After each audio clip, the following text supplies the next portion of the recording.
पिछले दिन हम दो वेक्टरों का अदिश गुणन पढ़े थे। आज हम पढ़ते हैं दो वेक्टरों का वेक्टर अथवा सदिश गुणन, यानी दो वेक्टरों का वेक्टर तथा सदिश गुणन या वेक्टर गुणन चाहे इसको लिखा जाए। यहाँ पे हो जाएगा वेक्टर गुणन अथवा सदिश गुणन। तो इसमें देखो दो वेक्टरों का वेक्टर गुणनफल होता है। दो वेक्टरों का वेक्टर गुणनफल एक सदिश राशि होती है, जैसे उसमें था पीछे वाले बताया गया दो वेक्टरों का गुणनफल प्राप्त एक अदिश राशि होती है। तो इसमें कह रहा है हम दो वेक्टरों का वेक्टर गुणनफल एक सदिश राशि होता है जिसका परिमाण उन दोनों वेक्टरों के परिमाणों, यानी जिसका परिमाण जो होता है उन दोनों पर वेक्टरों के परिमाणों तथा उनके बीच बड़े कोण की ज्या, वहाँ कोज्या था यहाँ साइन लगता है, ज्या के गुणनफल के बराबर होता है तथा इसकी दिशा दोनों वेक्टरों के तल के लंबवत होती है। यानी ए वेक्टर क्रॉस बी वेक्टर या सदिश गुणन का जो वेक्टर होता है वो एक दूसरे के लंबवत होता है। तो माना दो वेक्टर ए वेक्टर है और बी वेक्टर है, तो इनके बीच का कोण क्या है, थीटा है। तब हम लिख सकते हैं सदिश गुणन। तो इनके बाद देखो लिखा जा सकता है ए वेक्टर क्रॉस, यानी इनके बीच सदिश गुणन की पीछे हमने बताया था क्रॉस को लगाया जाता है। तो ए वेक्टर क्रॉस बी वेक्टर बराबर ए बी साइन थीटा। तो कह रहा है दो वेक्टरों का गुणनफल जो प्राप्त राशि एक अदिश राशि हो तो जिनका परिमाण दोनों वेक्टरों के बीच बने कोण की ज्या के गुणनफल के बराबर होता है।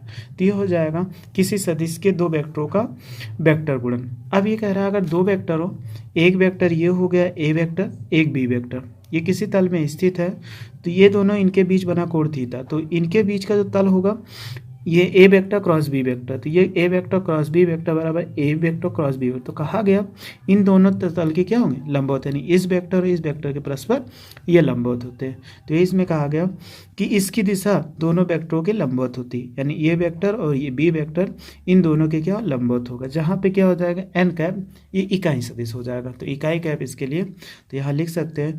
तो ये इसमें कह रहा है ए वेक्टर क्रॉस बी वेक्टर बराबर ए बी साइन थीटा, ये हो जाएगा। उदाहरण देखिए, इसके उदाहरण क्या होते हैं, जैसे बल आघूर्ण। बल आघूर्ण एक सदिश राशि है, तो जिनके बीच r vector cross F vector, यानी ये क्या है, बल आघूर्ण एक सदिश राशि है, तो टाउ बराबर R vector cross F vector, ये हो जाएगा। दूसरा कोणीय संवेग जे वेक्टर बराबर R vector cross P vector, ये हो जाएगा। इसके बाद रेखीय वेग बी वेक्टर बराबर वेक्टर ओमेगा और क्रॉस वेक्टर आर वेक्टर, तो ये हो जाएगा इनके बीच का। तो रेखीय त्वरण भी होता है, वेक्टर ए बराबर अल्फा वेक्टर यानी कोणीय त्वरण इंटू त्रिज्या हो जाएगी, इसकी त्रिज्या में गत कर रहा है तो आर वेक्टर आर हो जाएगा। तो ये सब इनके एग्जाम्पल हैं। आगे हम पढ़ते हैं वेक्टर गुणनफल के गुण, यानी सदिश के गुणन पीछे हमने पढ़ा था अदिश के गुणन, अब हम पढ़ रहे हैं वेक्टर गुणनफल के गुण। सबसे पहला है वेक्टर गुणनफल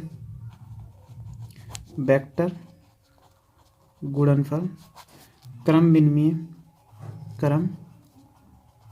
विनिमय नहीं होता है, यानी वेक्टर जो है गुणनफल या सदिश गुणन क्रम विनिमय नहीं होता है। जैसे दो वेक्टर देखो, एक वेक्टर ये हो गया ए वेक्टर, ये बी वेक्टर, यानी ए वेक्टर इनके बीच बना कोण थीटा हो जाएगा, यहाँ पे ये थीटा हो गया। तो अगर इन दोनों के निकालते हैं ये बी वेक्टर, तो सबसे पहले सदिश गुणन निकालो, ए वेक्टर क्रॉस बी वेक्टर तो बराबर ए बी साइन थीटा हो जाएगा, यानी ए बी साइन थीटा, यानी इसको लिखा जा सकता है ए वेक्टर क्रॉस बी वेक्टर बराबर ए बी साइन थीटा। इसको इक्वेशन फर्स्ट मान लीजिए। इसी को हम इस दिशा से ऐसे निकाल लें, तभी हमने पीछे बताया था इसका कोण कितना 360 माइनस, यानी केंद्र पर 360, थीटा इधर निकल गया तो 360 माइनस थीटा। तो ऐसे लिख सकते हैं ए वेक्टर क्रॉस ये रहेगा, पहले बी से ए रहा, तीर का निशान देखो, B vector cross A vector, तो ये हो जाएगा B A sine 360 minus theta. अब इसको ऐसे उतार दीजिए, B vector cross A vector, तो ये ए बी लिखा जा सकता है। इसमें साइन 360 माइनस थीटा बराबर पढ़े थे, माइनस होता है साइन थीटा, इसको आगे ले आएंगे तो minus A B sine theta, ये हो जाएगा। तो B vector cross A vector, ये समीकरण 2 हो गए। समीकरण 1 व 2 से देखिए, समीकरण 1 व 2 से जब दोनों को बराबर करते हैं तो ए वेक्टर क्रॉस बी वेक्टर और इसके बाद बराबर B vector cross A vector, देखो यहाँ चिन्ह में विपरीत आ रहा है, इसलिए क्या हो जाएगी, ये बराबर नहीं होंगी। तो यही कह रहा था कि वेक्टर गुणनफल कर्मभिन्न भी नहीं होता है। तो अगर हम अर्थात ऐसे कोई अगर a vector cross B vector minus चिन्ह आ रहा तो हम ऐसे लिख सकते हैं, इससे एक संबंध निकलता है ए वेक्टर क्रॉस बी वेक्टर बराबर minus B vector cross A vector. अगर ये माइनस आया था, यहीं पे हम इसको माइनस लिखेंगे तो ये क्या इसके बराबर हो जाएगा, यानी यहीं पे। तो यहाँ पे जब कोई भी संबंध हमें याद रखना पड़ेगा कि अगर किसी को भी ए वेक्टर क्रॉस बी वेक्टर, अगर बी पीछे है उसको आगे लाएंगे तो आगे क्या हो जाए, माइनस हो जाए, ए वाला पीछे। तो इसमें क्या होता है, कर्मभिन्न में नहीं होता। तो एक संबंध यहाँ से निकलेगा ए वेक्टर क्रॉस, ये हो जाएगा बी वेक्टर, तो minus B vector cross A vector, ये इसका संबंध हो जाएगा। दूसरा देखिए, दूसरा गुण है कि वेक्टर गुणनफल वितरित होता है, वितरित होता है, यानी कोई भी वेक्टर गुणनफल होगा वो वितरित होगा। वितरित जैसे देख लें, ए वेक्टर और ये हो जाए cross B vector plus C vector, तो इसमें वितरित हो जाएगा। तो इसको लिखा जा सकता है ए वेक्टर क्रॉस बी वेक्टर, यहाँ प्लस है तो plus a vector cross c vector, ये हो जाएगा। या ऐसे लिखा हो a vector plus b vector cross c vector, इससे जब इसको गुणा कराएंगे तो ए वेक्टर क्रॉस सी वेक्टर, इससे गुणा होगा plus b vector cross c vector, ये हो जाएगा। तो कहीं भी तो पीछे से गुणा हो रहा है इसलिए पीछे होगा, यहाँ आगे से गुणा हो रहा था आगे, तो वेक्टर गुणनफल जो होता है वो वितरित होता है, यानी बढ़ जाता है। तीसरा है इसमें, तीसरा है दो वेक्टरों का वेक्टर लंबवत,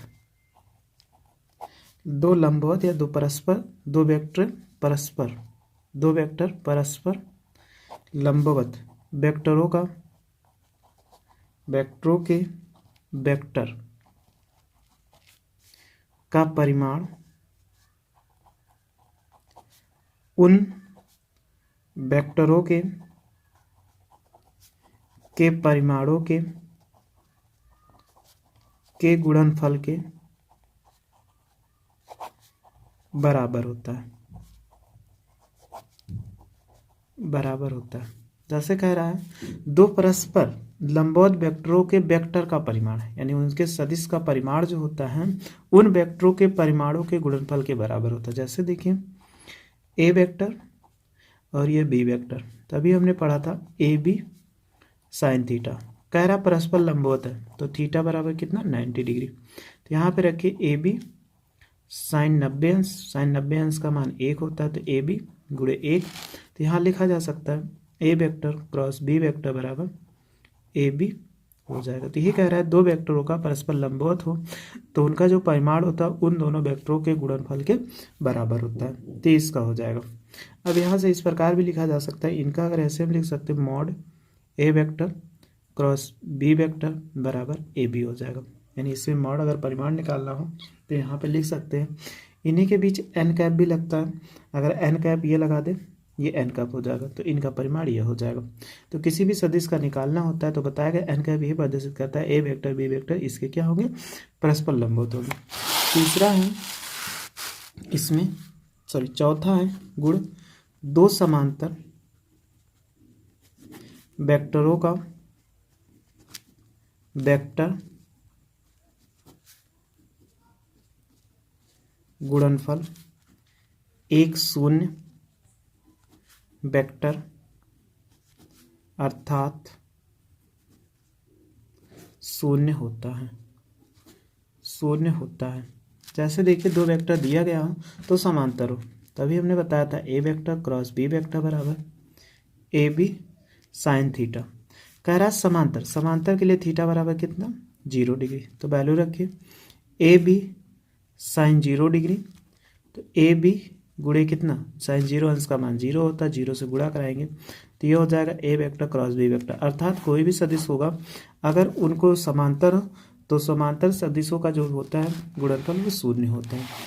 अगला देखिए लंब कोणीय एकांक सदिश, यानी पांचवा है लंब कोणीय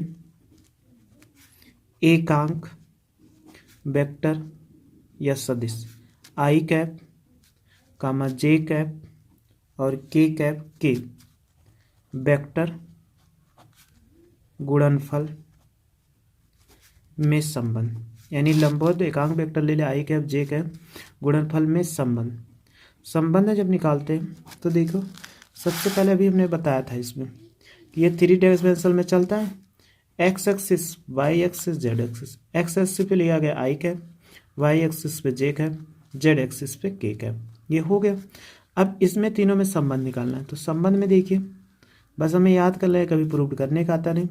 एक कोई वृत्त ले लेंगे, ठीक है, वृत्त ले लेने पर आई हो गया, ये क्लॉकवाइज जे और ये के, ऐसे हो गया। अब क्लॉकवाइज इसमें चलेंगे, तो सबसे पहले देखो यदि यहाँ पे ले लेते हैं एक आयाम को, आपको प्रूव करके दिखा देते हैं, जैसे आई क्रॉस आई, तो आई क्रॉस आई ले लेंगे, तो यहाँ पे देखो आई इंटू आई, साइन दोनों समान है तो जीरो हो जाएगा, साइन जीरो अंश का मान जीरो, यानी ये जीरो होता है।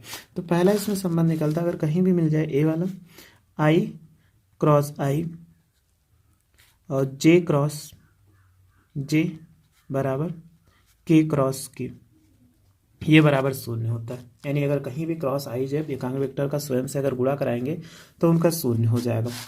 और बी वाला है, अगर ऐसे मिल जाए आई वेक्टर आई कैप क्रॉस के कैप, तो आई इसमें ले लिए जे, इसके बाद जो बच रहा है तो ऐसे चक्रीय क्रम में चलेंगे तो ये के हो जाएगा के कैप।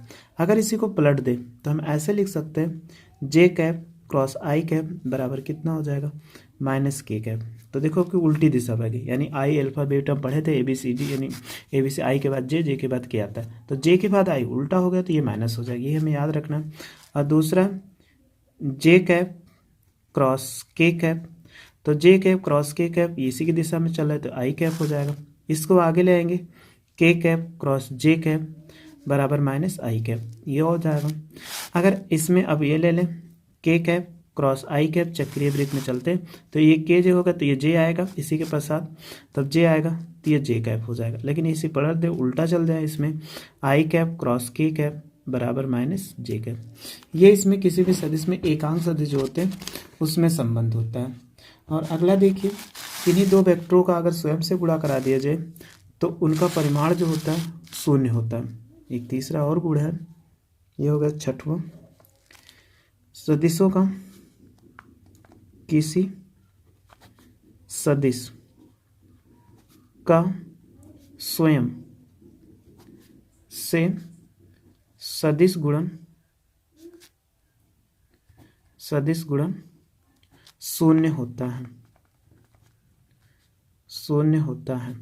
देखिए जैसे ए वेक्टर स्वयं, ए वेक्टर इसका सदिश निकाला तो ए होगा साइन कितना, दोनों समान है तो एक ही रेखा को प्रदर्शित किया, एक ही सदिश को 0 डिग्री, तो ए स्क्वायर इसका 0 अंश तो ये 0 हो जाए, यानी कोई स्वयं का स्वयं से गुणा से कराया जाएगा वो सदिश गुणन, तो उसका जो होगा सदिश गुणन वो शून्य होगा। एक गुण और है लास्ट में, इसको देख लीजिए, ये कह रहा है सत्वां, दो वेक्टरों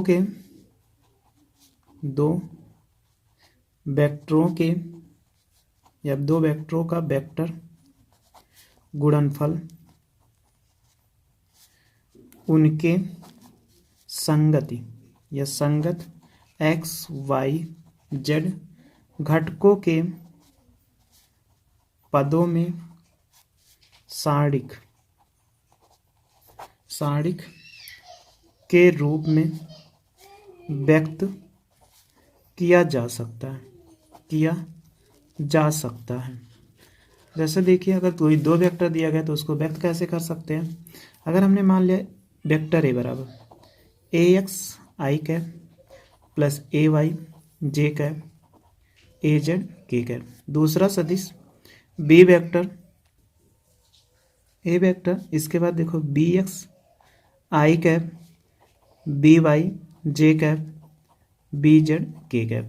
अब इसी का हमें सदिश निकालना है तो हम ऐसे लिख सकते हैं ए वेक्टर क्रॉस बी वेक्टर, सारणी का सिंबल लगाइए, इससे ऐसे लिखते हैं आई जे के, पहले ऐसे लिख लेंगे। अब देखिए यहाँ ए वेक्टर, तो ए का दिया गया तो आई के गुणांक के नीचे ए एक्स, जे का पहले ए लिखा है इसलिए ए लिखा जाएगा, इसके बाद जेड के का ए जेड हो जाएगा, फिर बी वाला फिर बी का गुणांक B X B Y B Z हो जाएगा। अब इसका अगर हम प्रसार कर दें सारणी का तो आई कैप ले लें, ये इससे गुणा होगा या ऐसे बच जाए आई, ये इसके सीध में आ रही है, जो सीध में नहीं आता वही लिख दिया जाता है, ए वाई बी वाई ए जेड बी जेड। फिर इसको लेते हैं माइनस जे कैप, ये सीध में आया, ये आया, तो ये वाला सीध में नहीं आया, इसलिए ए एक्स बी एक्स ए जेड बी जेड।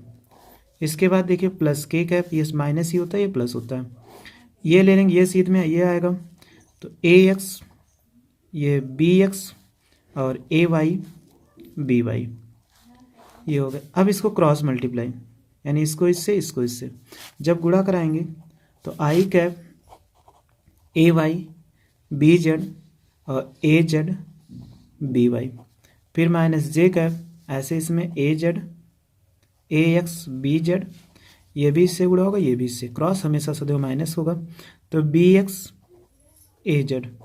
इसमें जब गुणा कराएंगे प्लस के कैप, तो यहाँ लिखा जा सकता है ए एक्स बी वाई माइनस ए वाई बी एक्स, ये किसी का सदिश हो जाएगा, तो यानी ए वेक्टर बराबर क्रॉस ए वेक्टर। तो अगर कोई भी सदिश दिया गया हो वो समान, ये आपका सदिश है जिसका हमें निकालना वेक्टर गुणन, तो उनमें इस प्रकार सारणी में लिख देते हैं, इसके बाद प्रसार कर देते हैं, तो ये आंसर हो जाएगा। अब जैसे ही क्वेश्चन इसे बता देते हैं, यहाँ पे अगर क्वेश्चन देखिए, ए वेक्टर बराबर 2i कैप प्लस जे कैप प्लस के कैप, ये हो गया, और बी वेक्टर बराबर 3i cap plus 2j cap plus के कैप, ये हो गया। इसी का हमें अदिश गुणन सदिश गुणन निकालना है, तो ए वेक्टर क्रॉस बी वेक्टर, ऐसे यहाँ पे लिख दीजिए आई कैप जे कैप के कैप।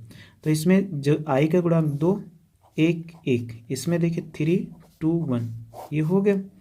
अब इसका प्रसार कर दीजिए आई, ऐसे देख ले 1 1 के 1 2 1 के 2 माइनस हो जाएगा, फिर माइनस जे कैप, इसको 1 1 के 1 1 1 के 1 हो जाएगा, इसमें देखिए ये वाला इससे ये सीध में आएगा, तो 2 1 के 2 और 3 1 के 3, ये माइनस हो जाएगा, प्लस के कैप, इसके सीध में ये आ रहा, तो ये नहीं आ रहा, 2 दूनी 4 3 1 के 3, तो ये घटाएंगे माइनस आई कैप, ये हो जाएगा, और इसके बाद इसमें से घटाएंगे -2, तो माइनस माइनस प्लस जे कैप, यानी 3 में से 2 गया 1 माइनस, तो ये बड़ा, और प्लस के कैप, ये इसका आंसर हो जाएगा। तो इस प्रकार हमें किसी निकालना होता है, तो किसी सदिश का हम वेक्टर गुणन